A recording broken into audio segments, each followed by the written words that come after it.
O yan ang yung mga incompetent na tao, ganyan ang takbo ng utak.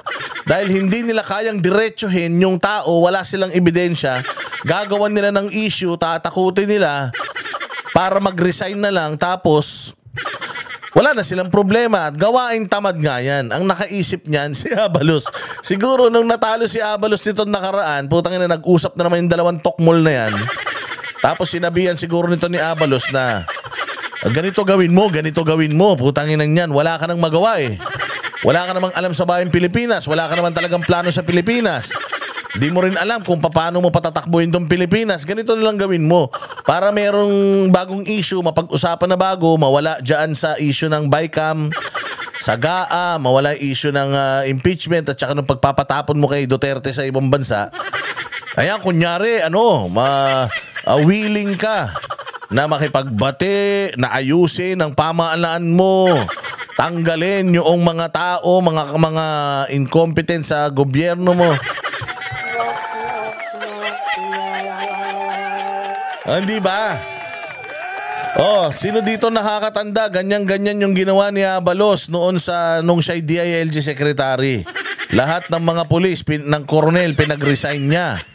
Oh, para daw mawala na yung mga drug lord. Sabi ko nga, kung meron talagang drug lord na pulis, bakit kailangan mong pag-retirein? Bakit hindi mo ikulong? Hindi ba kung ikaw sa sarili mo, alam mo na itong general na to, koronel na to, sangkot sa droga, bakit hindi mo kinulong? Bakit pinag-retire mo? Tapos binayaran mo pa ng retirement pay. Di ba ganyang kagago ang utak ni Abalos? Buti na lang dinanalo. At ni Bongbong. Oh. Tama, mali. O ngayon, style lang nila to. Mga kupal na yan. Style lang nila yung mga, kunyari, pinagre-resign lahat. Resign. Ginagawa nilang tanga tao.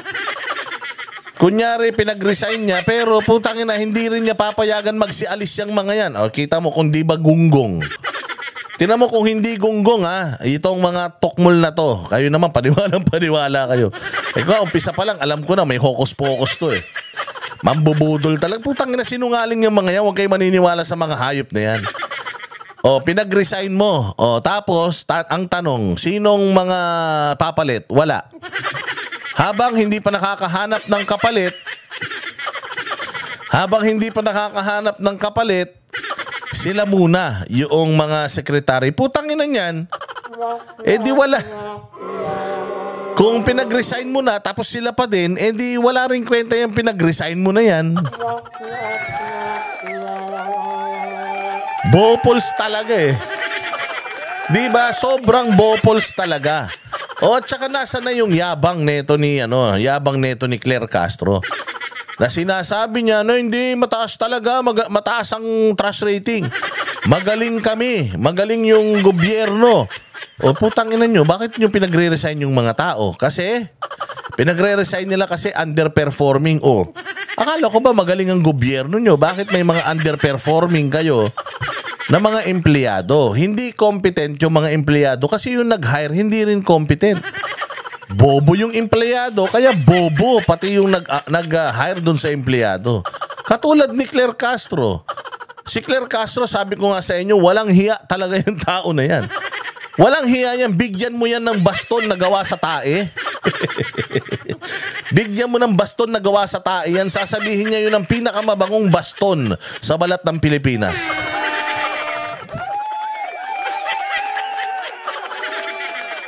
Oo, ganyan bigyan mo si Claire Castro ng resignation letter niya, pipirmahan na lang niya.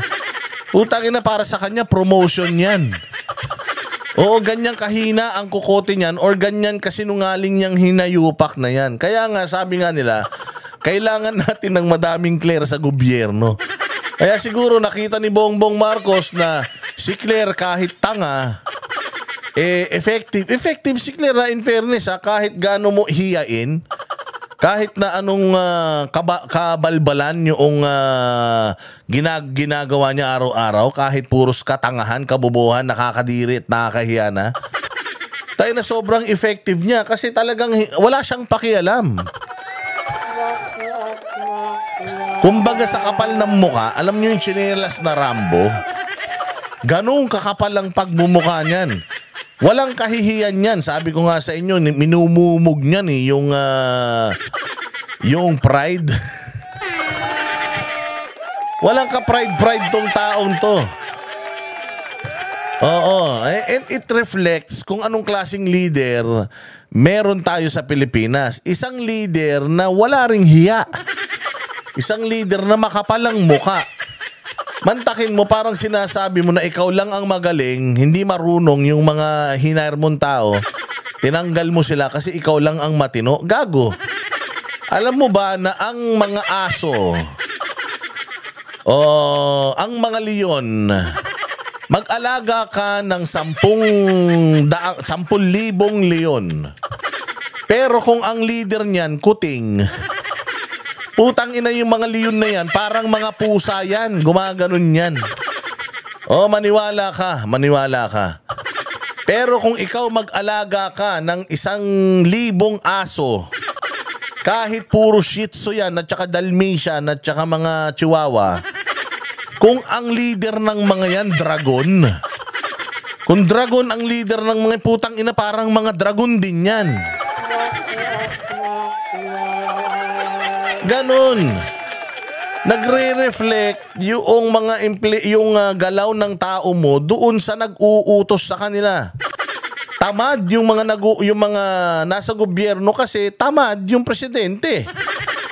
Bobo yung mga sigadon. Bobo yung mga nasa gobyerno kasi bobo yung nag-uutos.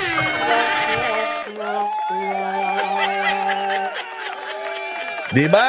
Ganun naman talaga mag-alaga ka ng 100 leon kung pusa ang amo niyan. Tangina lahat ng leon na yan, puro pusa umasta yan. Maglagay ka ng 100 aso. Kung leon yung kanilang amo, putang ina parang mga leon yan. Alam nyo ba yung Lhasa Apso na maliit na aso yung makapalang buhok para siyang Shih Tzu? Alam mo ba, Tibetan Lhasa Apso yan. Yan ang mga aso ng mga royalty sa Himalayan. Sa Himalaya. Tanginin yan. Basta dyan sa Himalaya. Yan ang mga aso ng mga royalty. Alam nyo kung bakit? Sobrang protective ng aso na yan. Feeling nila when they look at themselves in the mirror, mga leon sila. Pero ang liit nun, ganito lang yun. Pwede mo nga tadyakan yun pag kinagat ka nga nun, pwedeng baka maputol pa yung ipin nun pero ganun yung mga aso na yun. Kasi nga, kapag nasanay talaga sila at tinrain sila, yung lahi nila na maging tagapagtanggol ng mga royalties dyan sa Himalayas.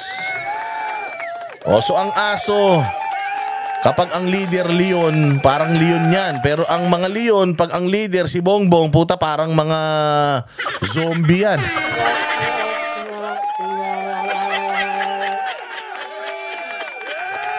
Hindi ba kaya yung mga revamp na yan, katarantaduhan yan. Ginawa na yan ni Abalos, hindi yan nag-effect. Ano nang balita doon? Ang dami pa rin droga, ang dami pa din mga pulis na sangkot sa drugs. Di ba? Umalis na lang si Abalos, hindi niya pa nagawa yung niya. Hindi niya pa nagawa yung kanyang mandato. Hindi ba? May mga nagsasabi sa akin, si Trillanes daw ilalagay sa DILG. Huwag nga kayong fake news, hindi totoo yan. Kasi baka hindi pa ngayon, kasi may 1 taon na ban yan. Lahat ng mga tumakbo sa posisyon ngayong sa eleksyon, lahat ng tumakbo bawal umupo sa gobyerno sa loob ng 1 taon pagkatapos ng eleksyon. So kung magiging DILG Secretary si Trillanes, sa sa 2026 pa yan. Malabo na yan, malabo pa yan. Putang ina yan, pag nilagay mo si Trillanes DILG, hindi naman yan law enforcer. Putang ina, wala namang alam sa buhay yan. Huwag nga kayong But anyway, sobrang engot nito ni Bongbong, malay mo. So, ganyan ang ginagawa ng mga yan. Tatanggalin, kunyari, nag-resign, kunyari, para masabi, may ginawa. Pero kung titingnan mo, itong mga nangyaring ito, na mga pagre-resign ng mga tao na yan, puta, mayroon bang yan sa buhay natin? May significance ba sa buhay natin? Magmumura ba bigas? Mawawala ba krimen? Di ba? Aabuso pa rin sa kapangyarihan mga hayop na yan. At tingnan mo, yung malicious mischief na kaso ni Abalos, dismiss na. Bakit? Sino ba ang hepe ng Department of Justice? Si Boying. Bahala na kayong mag-mathematics. Yung anak nga ni Boying nahulihan ng droga na-acquit Di ba? Yung anak nga ni Boying nahulihan ng droga, na-acquit Puta, si Abalos pa kaya, best friend niya yan. Diba? Pero hindi pa ngayon. Huwag kayong mag-alala. Yung mga nadidisappoint dyan sa pag-acquit yung pagka-basura ng kaso ni Abalos, na ikinaso ni Pangulong Duterte, malicious mischief, mababa lang yan. Isa lang yan sa mga libo-libong kaso nila. Relax. When the right time comes, pagdating ng tamang panahon, putang ina, basyo lahat yan. Maniwala kayo. Again, sa 2028, it's gonna be VP Sara Duterte, and VP Sara will not take all of what happened in the past lightly. Lahat yan, putang ina, nakamlista yan. Kalma lang. Kaya ko Abalos, na-acquit ka. Na basura, tapos tuwan-tuwa ka, sabi mo gumagana batas. Putang ina mo, gumagana pala batas. Ba't pumayag kayo pamigay si Duterte sa dahig? Bobo kayo, putang ina nyo. Mga hayop kayo. Mga ginagawa nyo sa Pilipinas, kayo lang nakikinabang. Kami ang boses ng masa, hindi natatakot. Katotohanan lang, di kami nalulunod. Walang bahid ng sismis, lahat ay totoo. Kahit sino ka pa, pag mali ka, babanatan ka. Walang pinipili kulay, wala kaming kinikilingan. Basta para sa bayan, kami lalaban. Pagdama palakpakan, pag mali banatan. Di matitinag, di matatakot, para sa bayan tuloy ang sigaw. Sa harap ng kamera, walang halong takot. Mga baluktot, lahat kayo'y tutumba. Ang hustisya at totoo, yun lang ang mahalaga. Kahit sinong harang, di kami matitinag. Walang pinipiling kulay, wala kaming kinikilingan. Basta para sa bayan, kami lalaban. Pagtama palakpakan, pag mali banatan. Di matitinag, di matatakot, para sa bayan tuloy ang sigaw.